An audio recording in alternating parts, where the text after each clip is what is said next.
नमस्कार मित्रांनो.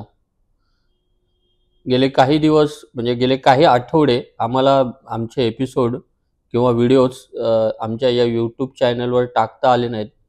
काही तांत्रिक अडचणी होतात, थोडासा कामाचा व्याप होता. त्यामुळे थोडा व्हिडिओ टाकण्याला थोडा उशीर झाला आहे. त्याबद्दल तुम्हा सगळ्यांची माफी मागतो आणि या नवीन एपिसोड्स ला घेऊन तुमच्यासमोर आम्ही येतोय. तर सगळ्यांना पुन्हा एकदा मनःपूर्वक नमस्कार.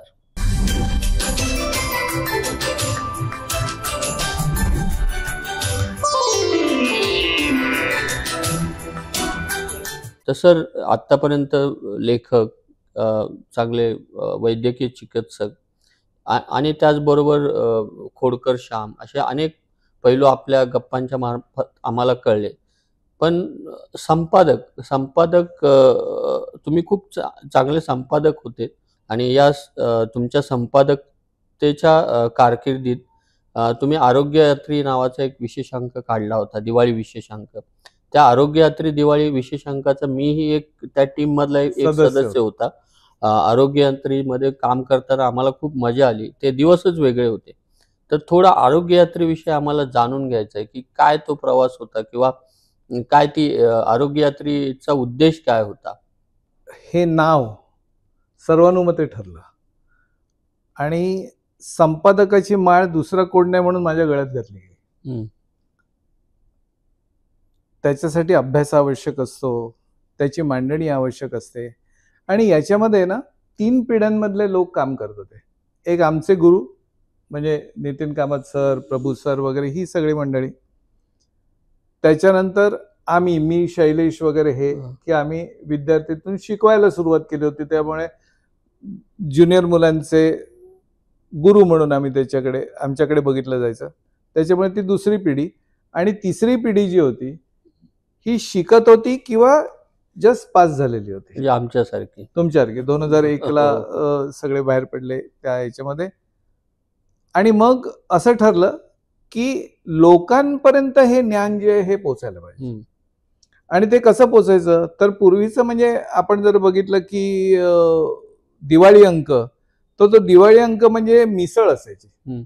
म्हणजे एक विनोदी लेख, एक अमुक, एक आरोग्य विषयक, एक कविता, असं सगळं ते असायचं.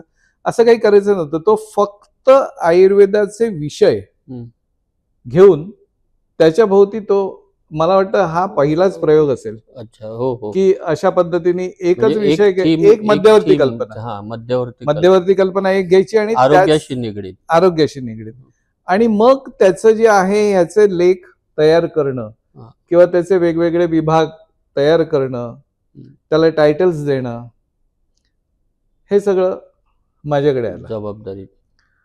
त्यामध्ये शैलेश नाडकर्णी होते, पण शैलेश नाडकर्णी त्यावेळेला दूधपापेश्वर मध्ये होते आणि त्यांना बहुधा त्या काळामध्ये टूरवर जायला लागायचं. ओके. त्याच्यामुळे ते अतिथी संपादक झाले आणि मी संपादक झालो. पहिला विषय काय घ्यायचा, म्हणजे अशी मीटिंग बसायची, आपण सगळे त्यावेळेला बसत होतो आणि मीटिंग घेतल्यानंतर वादळी चर्चा ही कधी अशी चांगली वगैरे अशी झाली नाही. चर्चा ही वादळीच व्हायची की हा विषय घेऊया, मग तो विषय घेऊया, अमुक करूया, तमुक करूया. आणि मग आपण एका विषयाकडे एकत्रितपणे बघायला लागलो आणि तो म्हणजे आहार. आता आहार विशेषांक असं म्हटल्यानंतर त्याचं मुखपृष्ठ आलं, मग त्याच्या आतमधले लेख आले. तर मुखपृष्ठ कसं असावं, त्यावेळेला माझे मित्र आणि आता पद्मश्री मिळालेले अच्युत पालव सर हे लोकसत्तामध्ये होते आणि तेव्हा त्या लालबागच्या चिवडा गल्लीमध्ये त्यांचं ऑफिस होतं. तर मी हे घेऊन गेलो, त्यांच्याकडे गेलो आणि त्यांना सांगितलं की सर, यावेळेला आपल्याला असा हा पहिला प्रयत्न आहे आणि आहार या विषयावरती करायचं. त्याच्या अगोदर बोलणं झालेलं होतं त्यांच्याकडे.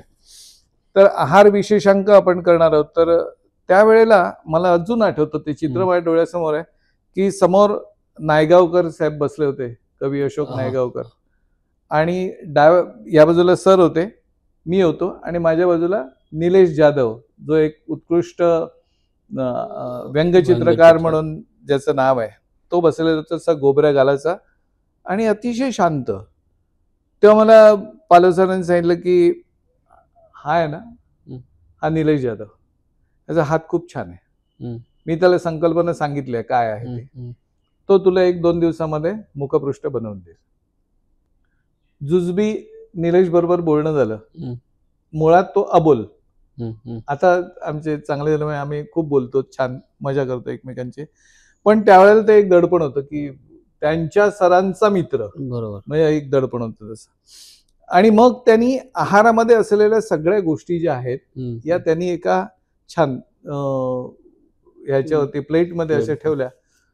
आणि ज्याला आपण संतुलित आहार म्हणतो किंवा हां. या गोष्टी आहारामध्ये असायला हव्यात, हं, हं. त्या सगळ्या त्यांनी एकत्र केल्या आणि त्याचं चित्र बनवलं. खूप सुंदर बनवलं. आकर्षक असं ते चित्र झालं. आता मग विषयाची मांडणी सुरू झाली. संपादक हा त्यावेळेला डोक्यामध्ये शिरला, अच्छा. की काय म्हणून आपण हे करतो आहोत. तर त्यात असं झालं, की पाण्यापासून आहारातल्या दाण्यापर्यंत प्रत्येकाचे गुणधर्म आपल्याला माहीत असायला माहिती पाहिजे. आता तुला माहिती असेल, की व्हॉट्सअप युनिव्हर्सिटी झाली त्यावेळेला ती काय एवढी जन्माला आलेली नव्हती. नव्हती. तर व्हॉट्सअप युनिव्हर्सिटीमध्ये असतं, की पाणी किती प्यावं? हं, तर ते सांगतात 2.5 लिटर 3 लिटर पाणी हं. प्यायला हवं. खरं त्याचं उत्तर काय? शरीराला गरज असेल. शरीर तुम्हाला सांगतं, की मला पाणी हवं आहे, त्यावेळेला पाणी प्यायचं आहे. बरोबर. मग ते थंडीमध्ये तुम्हाला कमी सांगेल, हं, उन्हाळ्यामध्ये जास्त सांगेल. हं. आणि फॅशन असते एक असं ऐकलं, की आपण फ्रीजच्या जवळ गेलो, फ्रीज उघडला, हं. एक 4 घोट पाणी प्यायलो, ठेवून दिलं. हं. हे एक्सेस पाणी आपल्या शरीराला कुठेतरी नुकसान करू शकतं. खूप नुकसान नाही करत, पण थोडं नुकसान हो. करू शकतं. त्याच्यामुळे आयुर्वेदाप्रमाणे विचार केला तर कफ वाढणार. अगदी आयुर्वेदाच्या सिद्धांताप्रमाणे पाणी कधी प्यावं? तर ते जेवणाच्या अगोदर प्यावं, की जेवणाच्या मध्ये घ्यावं, की जेवणाच्या शेवटी घ्यावं? आपल्या प्रत्येकाच्या सवयी आहेत ह्या वेगवेगळ्या आहेत. वेगवेगळ्या. बरोबर. आपण जेवण झाल्यानंतर आपण ढसढसं पाणी पितो, हं, हं. ढोसतो. ढोसतो. पण ग्रासे म्हणजे एक थोडंसं खाऊन झालं की पाणी घ्यायचं, हां. अशा पद्धतीने. आणि ते पण कोमट असावं हं, हं. अशी अपेक्षा. काही जण अगदी सकाळी उठल्याबरोबर पाणी पितात. हं, हं, हं. 1.5 लिटर पाणी पिलं. कशासाठी? मुळात अग्नी जर असेल तर त्या अग्नीवरती पाणी टाकल्यानंतर अग्नी विझणार. भिजणार. तीच गोष्ट जाठर अग्नीची होणार. हं. ज्यांना सवय असेल त्यांनी घ्यावं, पण त्यांनी कोमट पाणी कोमट पाणी. थोडंसं सकाळी त्यांनी घ्यावं. पण अग्नी विझणार नाही आणि आपली पचनशक्ती बिघडणार नाही, ह्याची त्यांनी काळजी घ्यायला पाहिजे.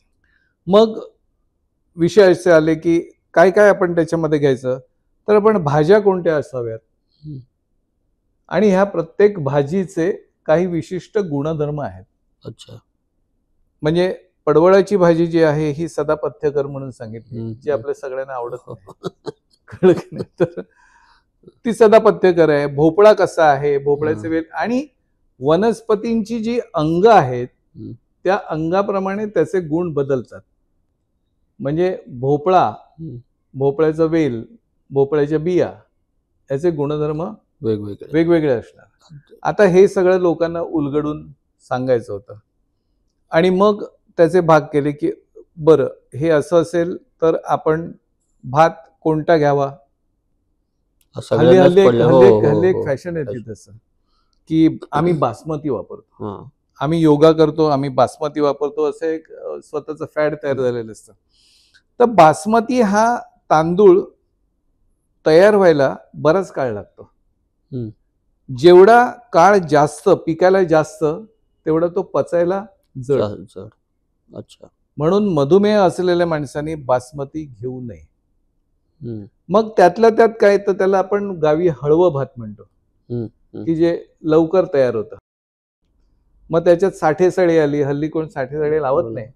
पण साठेसळी मिळाली तर ते नक्की घ्यावं. हं. हातसडीचे तांदूळ घ्यावे, पॉलिश हं, तांदूळ हं, हं. घेण्यापेक्षा. आणि अगदीच नाही तर कोलम हा तसा बरा बरं. असतो.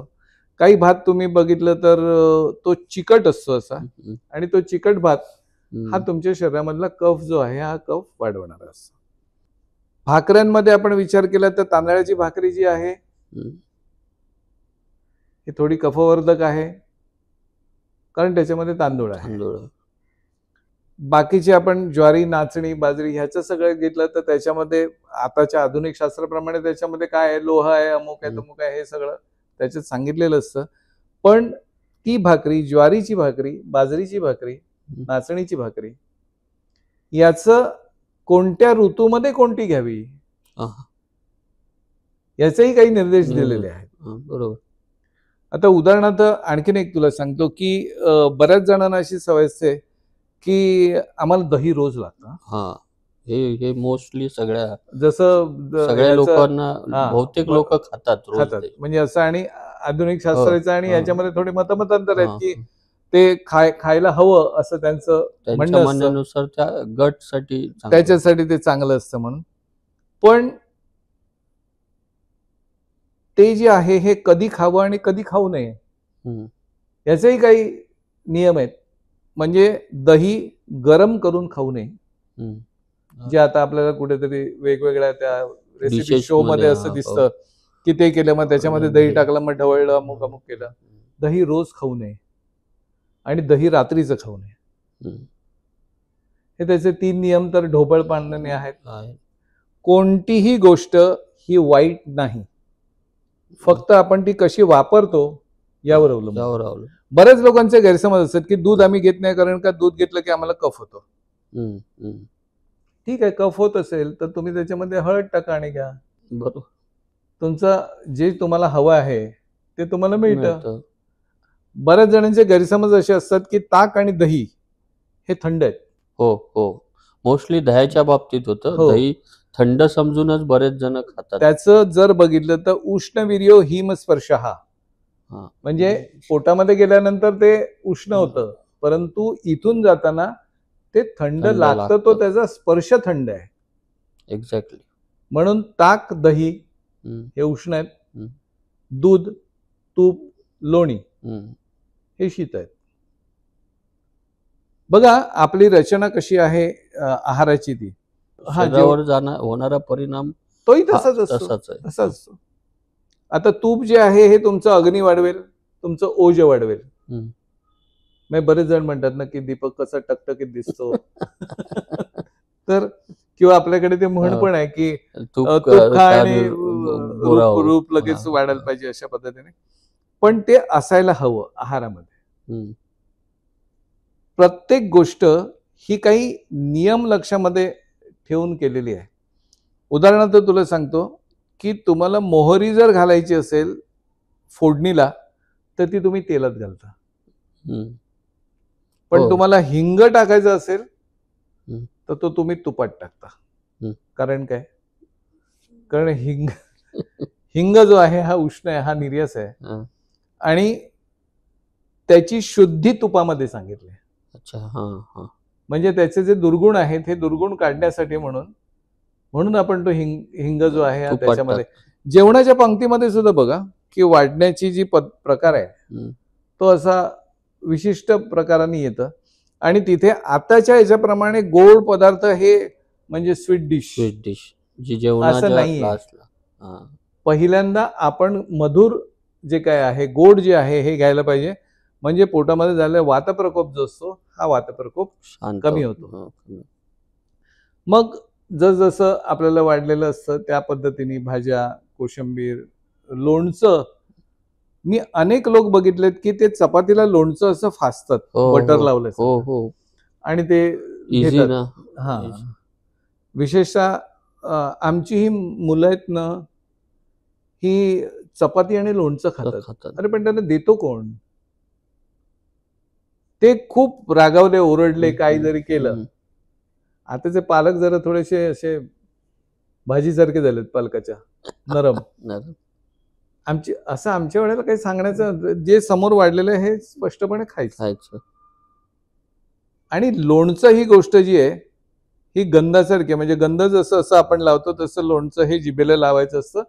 ते रुचकर आहे, रुची वाढवतं, भूक वाढवतं, म्हणून आपण ते घेतो. मग ते तुम्ही लिंबाचं काय, अगदीच लोकांना विचारलं की तुम्ही लोणचं खाता का? लोणचं म्हणजे काय, आम्ही आवळ्याचं खातो.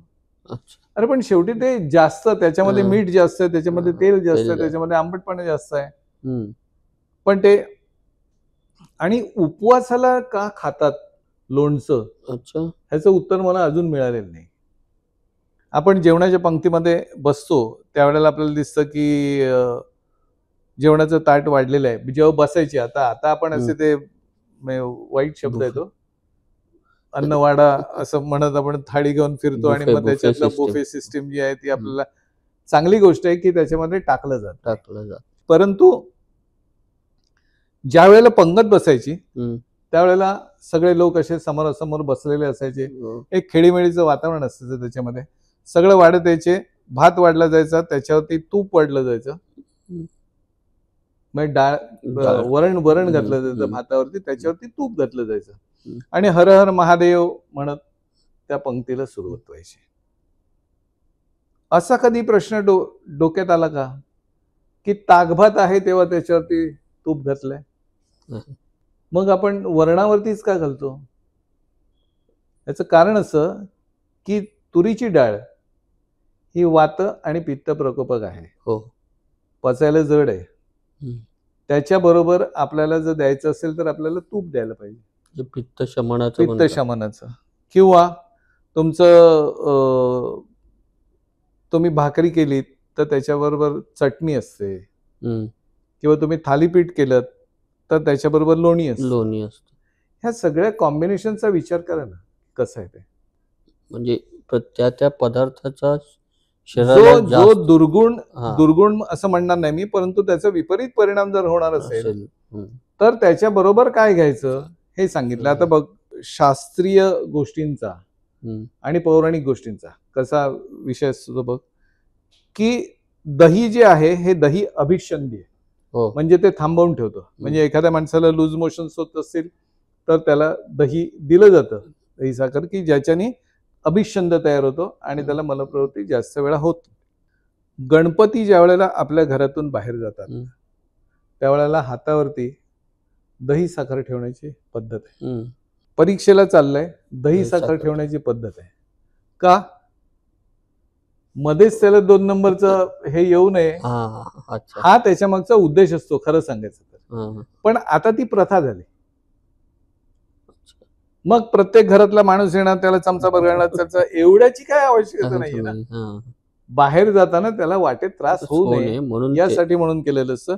तसंच लिंबू मिरची किंवा लिंबू हा त्याच्याबरोबर बरोबरीने काही वेळेला गाडीतून जाताना वगैरे कशासाठी, ते डिहायड्रेशन झालं किंवा आणखीन काहीतरी झालं तर त्यावेळेला त्याचा रस करून पिता येईल म्हणून. प्रथा ठरवण्यामागे पण काहीतरी वैज्ञानिक विचार परंपरेने करून ठेवलाय. निश्चितपणे आहे. मग कोणतीही आता उदाहरणार्थ तुला सांगतो की अन्न या विषयावरती बोलतोय म्हणूनच सांगतो की सगळीकडेच असतं असं नाही, किंवा विशेषतः ब्राह्मणांच्या घरामध्ये ताट असं ठेवलं जेवायचं की त्याच्या बाजूला असं पाणी फिरवतात 3 वेळा. त्याला चित्राहुती म्हणतात. आता चित्राहुतीचा अर्थ काय? चित्र म्हणजे जंतू, त्यांना दिलेली आहुती, म्हणजे त्यांनी आपल्या पानामध्ये येऊ नये म्हणून आपण त्यांना अडवत असतो, तो खंड आपण खणलेला असतो. मग त्यांच्या जेवणाचं काय? म्हणून ते कण जे आहेत आपण जे जेवतो ते त्यांना बाहेर काढून ठेवायचे, त्यांनी अगोदर खायचे, नंतर आपण खायचे. त्याच्यामध्ये म्हणजे शास्त्र याचा अर्थ सर्वसमावेशक अशा पद्धतीचा आहे. कावळा हा पक्षी जो आहे याच्यावरती काही कोण प्रेम करत नाही, त्याला काय पाळत नाहीत, काय नाही, काय नाही, बरोबर. पण काकदृष्टी बकोध्यानम असं जे आहे, अतिशय चाणाक्ष असा असलेला तो जो आहे, त्याच्या जेवणाचं काय? मग कावळ्याला पान ठेवणं, त्याच्यात एक भीती घातली की तुमचे पितर आहेत हे त्याच्या रूपाने येतात आणि ते खातात. त्याने जर नाही खाल्लं तर पितर वैतागले, बरोबर. म्हणजे आपण कावळ्याला भीतीपोटी देतो की प्रीतीपोटी देतो? भीतीपोटी. खरं तर आपण त्याला ते तसं द्यायला पाहिजे. कोणताही प्राणी, कोणताही हे असेल तर त्याच्यामध्ये द्यायला पाहिजे. आणि ऋतुमानाचा विचार जर केला तर पावसाळ्यामध्ये काय घ्यावं? आता नेहमी एक सर्रास असतं की तुम्ही पालेभाज्या ह्याच्यामध्ये घ्या, तुमच्या आहारात असायला पाहिजे. पण पालेभाज्या त्याच्यामध्ये पावसाळ्यामध्ये किडे असू शकतात ना, आपण घरी करतो त्या बायका घरातल्या ज्या आहेत हम्म. गृहिणी ह्या निवडतात आणि मग त्याचं बारीक करतात वगैरे, ठीक आहे, स्वच्छ करतात. बाहेर हॉटेलमध्ये कधी बघितलंय का? नाही. कोथंबीरची जुडी घेतात, जिकडे असेल तिकडे हा. मारतात आणि कचकच कचकच कचकच करून ते टाकतात. म्हणजे त्या कोथंबिरी बरोबर कितीतरी गांडूळ बिंडूळ पण आपल्या पोटामध्ये जातात. हो की नाही? म्हणजे त्यामुळे आपल्या पोटाला किंवा ह्याला त्रास होण्याचा शक्यता असते. आहे. मग उष्ण पदार्थ जे आहेत हे आपण आता मगाशी आपण दुधाबिदाकडे आलो, तुपाकडे आलो, आपण खरवस त्यातला राहिला. हो, म्हणजे खरवस. चिकाचं दूध. तर ते खरवस जो आहे हा खरवस उष्ण आहे. अच्छा. हा पावसात खावा ना. हम्म. उन्हाळ्यात तसं खाऊ नये. किंवा अगदी स्पष्ट सांगायचं तर प्रत्येक प्रदेशाची एक स्पेशालिटी असते, त्याचा हो. पदार्थ असतो. आता नागपूरला तिकडे सावजीचं फेमस आहे. हो हो. आता उष्ण ऋतू आहे, म्हणजे ग्रीष्म ऋतू आहे. ग्रीष्म ऋतूमध्ये पित्त प्रकृतीचा माणूस नागपूरला गेला आणि त्यांनी सावजीचं मटण खाल्लं की तो तुझ्याकडे येणार पाईल्सची ट्रीटमेंट घ्यायला. बरोबर. गावची माणसं जी आहेत ही मिरचीचा ठेचा असा करतात आणि तो, म्हणजे मी एकदाच बघितलं होतं की ठेचा काय असतो. हा, कित्येक ठिकाणी ठेच लागली. ती अशी की मी एवढाच फक्त बघितला, पण त्याच्यामध्ये मिरची आणि असं असं असं असं एवढं केलेलं असतं आणि ते लोक अशी रब करून घेतात आणि खातात. मला वाटतं पोपटाचे जसे टेस्ट बर्ड्स असतात ते गेलेले असतात, तसं त्या लोकांचं असावं. अर्थात ही माणसं जी आहेत ही गावचं सगळं फॉलो करतात. म्हणून पेशंट आपल्याकडे आल्यानंतर आपण विचारतो तुमचं गाव कोणतं. आता अलिबाग सांगितलं, रायगड सांगितलं किंवा अगदी चिपळूण वगैरे सांगितलं, तर यांच्या आहारामध्ये उसळ्यांचं प्रमाण हे जास्त असणारच. हो, खरंय. बरोबर. मग आपण पुन्हा आयुर्वेदाकडे आपण आलो तर आपल्याला कळतं की ही जी कडधान्य आहेत, म्हणजे 3 म लक्षात ठेवायचे, मूग, मसूर आणि मटकी. ह्याच्या उसळ्या ज्या आहेत, मूग हे तर सदापथ्यकर आहेत, ह्या उसळ्या ज्या आहेत ह्या उसळ्या आपण खाऊ शकतो. मटकी जी आहे ही मटकी कृमिकर आहे, म्हणजे मूल रात्री झोपेमध्ये दात चावताय, पोटात दुखताय वगैरे असं असेल तर त्याला मटकी जी आहे ही जास्त प्रमाणात देऊ नये किंवा कृमींचं औषध द्यावं. बरोबर. आपण सबघोळे 12%, तशा पद्धतीने मग चणे, कारण करायला सोपं ना. अर्थात त्याच्यामध्ये मी काही चूक म्हणणार नाही, कारण त्या बायका त्या आता पुरुषांप्रमाणे ऑफिसमध्ये जातात, सगळं करतात, त्याच्यामुळे त्यांना ते करणं सोपं असतं. आमच्या हॉस्पिटलमध्ये ते सांगितलं की मोडाबिडाच्या भाज्या आणू नका, वेळ नाही. त्या भाज्या मोडणं आणि ते करणं वेळ त्याच्यामध्ये नाही, त्याच्यामुळे आम्ही त्या काही घेणार नाही भाज्या करायला. ज्या सोप्या असतील त्या सोप्या भाज्या घ्या. एवढं सोपं करून ठेवलंय की आता आपल्याला मटर सुद्धा सोलणं हे जिकिरीचं वाटायला लागलं. गरजच नाही त्यापेक्षा. हा, कारण ते मटर तुम्हाला असे रेडीमेड मिळतात. कणसं अशी दाताने खाणं कठीण झालंय, कारण ते दाणे असे मिळतात. मग ते मिक्सर मध्ये लावायचं, त्याच्यात आलं बिलं काहीतरी टाकायचं आणि त्याची भजी करायची आणि खायची. छान पाऊस पडतोय बाहेर, एक गारवा आहे मस्त, त्यावेळेला वाफाळलेला चहा आणि कांद्याची भजी अवश्य खावी. तळलेले पदार्थ खाऊ नये वगैरे हे जे काय असतं हे पावसाळ्यात नाही. अच्छा. आणि अगदी सगळंच्या सगळं डॉक्टरांचं ऐकायलाच पाहिजे अशातलाही भाग आहे. कळलं की नाही? नाहीतर ते पोटामध्ये तेलाचं थेंब पण जायला देणार नाहीत. आपण त्याचं वाचन करायला पाहिजे आणि हे करत असताना आपण ते लोकांपर्यंत गेलं पाहिजे. तू मगाशी विचारलास आरोग्ययात्रेचा उद्देश काय. तो आरोग्ययात्रेचा हा उद्देश की एक माणूस एक दिवाळी अंक किंवा विशेष अंक ज्या वेळेला एक विकला जातो त्यावेळेला 7 जण तो वाचतात. कारण तो घरात येतो, घरामधली 4 माणसं वाचतात, मग शेजारी येतात. आता शेजारी मागतात की नाही मला माहिती नाही, पण पूर्वी तरी असं असायचं की तू अमुक अंक घे, मी अमुक घेते आणि मग त्याच्यामध्ये अदलाबदली व्हायची आणि वाचन संस्कृती त्यावेळेला होती. आता वाचन संस्कृतीच गेलेली आहे, म्हणून आपण पॉडकास्ट करायला. तर मला एवढंच सांगायचं होतं की आज माझ्याकडे आहार विशेषांकाची एकही प्रत नाही.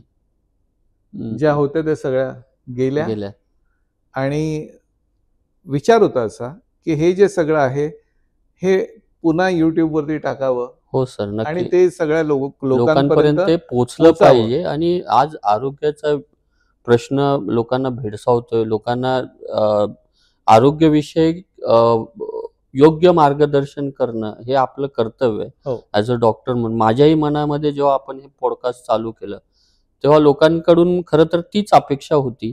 पण कुठेतरी आपण जे आरोग्य वाचणं कमी झालंय, हां, बरोबर. ऐकणं त्या मानाने सोपं झालं. सोपं झालं. मला एक आमच्या नातेवाईक आहेत, मैत्रीणच आहे.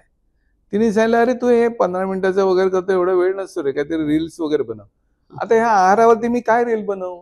नाही सर, आपण आता सुरुवात केली हे तर knowledge देणं आहे. देणं आहे. Yes, yes, yes. आपण सुरुवात केली तर आरोग्य यात्रेचेच काही भाग घेऊन आपण लोकांपर्यंत जाऊया आणि हे जे आपण त्यांचं म्हणजे आहार, दिनचर्या, ऋतुचर्या याविषयी लोकांना थोडंसं जागृत करूया. अवेअरनेस आला हां, पाहिजे. ते करणं गरजेचं आहे. मला वाटतं हा एपिसोड आपण इथंच थांबूया आणि पुढच्या एपिसोडमध्ये episode आरोग्य मध्ये यात्रेबद्दल पुन्हा आणखी डिस्कशन करू. नक्की. तर मित्रांनो, नमस्कार. बऱ्याच दिवसानंतर आम्ही हा एपिसोड तुमच्यापर्यंत घेऊन येतो खरा. पण हा एपिसोड करण्यामागेच हा हेतू आहे की आम्ही इथून पुढे येणारे जे एपिसोड्स आहेत त्यामध्ये तुमच्या आरोग्याची काळजी घेणार आहोत. म्हणजे आम्ही तुम्हाला काही टिप्स देणार आहोत आरोग्याविषयी.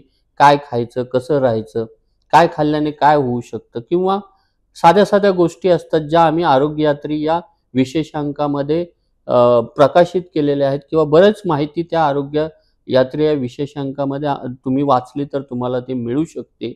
तर याच आरोग्य यात्रेला धरून आम्ही आमचा पुढचा प्रवास सुरू करणार आहोत. तर या प्रवासात तुम्हीही सहभागी व्हावं अशी आमच्या दोघांची इच्छा आहे. तेव्हा आमचा हा एपिसोड जर तुम्हाला आवडला असेल तर नक्की लाईक करा, शेअर करा आणि हो, सबस्क्राईब मात्र जरूर करा. बरोबर. मी धन्यवाद. कॉमेंट करा. हो, म्हणजे कमेंट करा. आणखीन तुम्हाला काय त्याच्यामध्ये हवंय हे तुम्ही हां. जर सांगितलं तर त्याच्यावरती आणखीन आपल्याला बोलता येईल. बोलता येईल. येस, नमस्कार. येस. नमस्कार.